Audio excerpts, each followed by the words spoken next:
So at ASCO this year, we also presented some abstracts looking at irinotecan and repurposing it, so to speak.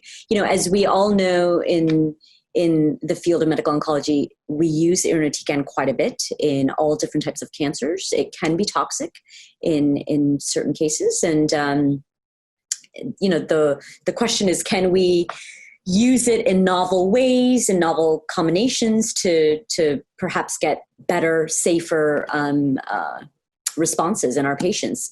So we know irinotecan is a topoisomerase 1 inhibitor, and it results in DNA damage and cell death.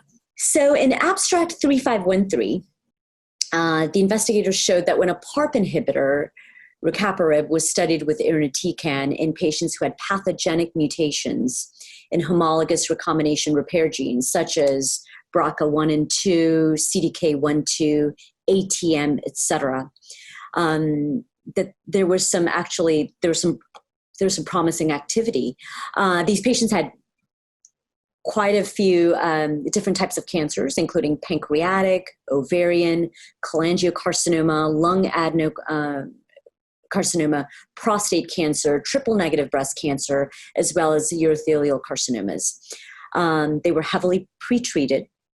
And when the PARP inhibitor was given in combination with irinotecan, there were some patients, especially those with ATM mutations, who actually achieved clinical activity. And in some cases, that activity lasted greater than 6 months. So that was quite promising and certainly needs to be investigated further.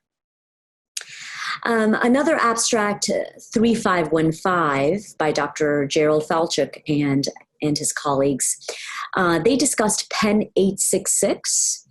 It's a drug conjugate of a heat shock protein 90 or HSP90 ligand linked to a cytotoxic payload, SN38, which is irinotecan's active metabolite.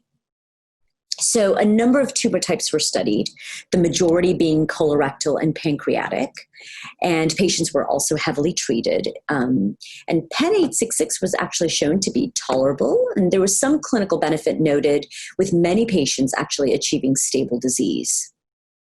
The fact that PEN-866 was tolerable actually correlated with their PK data, which showed that PEN-866 was in greater combinations in the tumor compared to the plasma. So again, showing that these different, administrations or deliveries of these irinotecan metabolites actually could be tolerable and actually lead to some efficacious results in some patients.